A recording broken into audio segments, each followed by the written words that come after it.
was once in a train in the MTR in Chingy, and I distinctly remember this day because the doors of the train had begun to shut when a young, I think 18, 20-year-old young girl, Chinese girl, just flew in, darted in, managed to get into the train just before the doors could close. And she, as luck would have it, found the seat right next to me. And I remember, because I looked at her and smiled, and I said, well, you almost didn't make it. And she says, yeah, I did finally, thank God for that. Really late to go to work. And that's when I noticed that she was, the girl next door, very ordinary, very simple, probably some village girl living in a housing estate.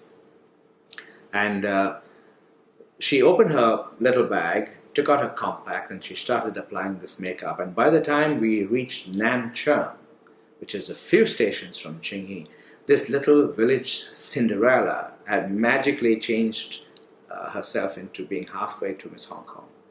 And I really admired that because, makeup has never been one of my major accomplishments. And I started talking to her, and it was amazing. Her story was hugely inspirational. In that short while, I learned that her dad was suffering stage 4 cancer. Her mum was working as a property management official in some guarding some estate, and she was in her early 60s, and she wasn't well too. She had some kind of spinal issue. She couldn't walk straight. She was always in great pain, but she had to go to work to be able to feed the family of 4. This girl didn't have the money to carry on her education. She couldn't reach college. She dropped out, started working as soon as possible to support the family. And the elder brother was undergoing treatment for drug rehabilitation. The family was in debt.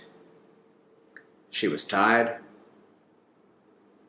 And when she told me a story, I said to her, well, what's the plan of action for today then? She said, well, I really wanted to take a day off because I had to go and take my dad to the hospital, either today or tomorrow. I didn't want to go tomorrow because it's Saturday. It'll be a big rush, but I couldn't go today as well. And I said, well, why not? I'm sure with the problems you have, if one of my employees came up to me and told me they had these problems, I'd give them the day off.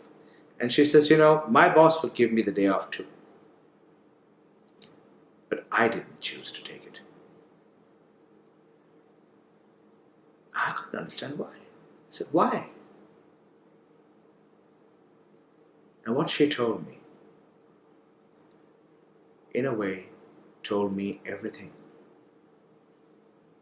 about the moral fiber, the corporate moral fiber of Hong Kong. She said to me, she says, today we're having a trade fair. And over the years, I've become such close friends with all my customers, and they're looking forward to seeing me today. So I'm going to put a mask on myself. I'm going to put a smile on my face. I'm going to hide all my problems. I said, well, why? And she said to me, she says, because just like you look at me and you can't tell what I'm going through, I look at my customers and I realize that I too can't tell what they are going through. And I'm going to put a lid on my own problems. And I'm going to put their problems first. I'm going to put a smile on their face.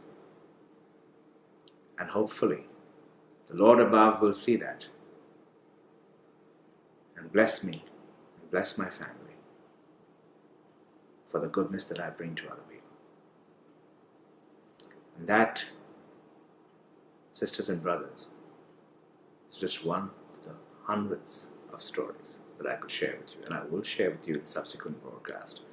But thank you very much for listening, and I hope you too will be inspired by the stories that we publish in this business annual.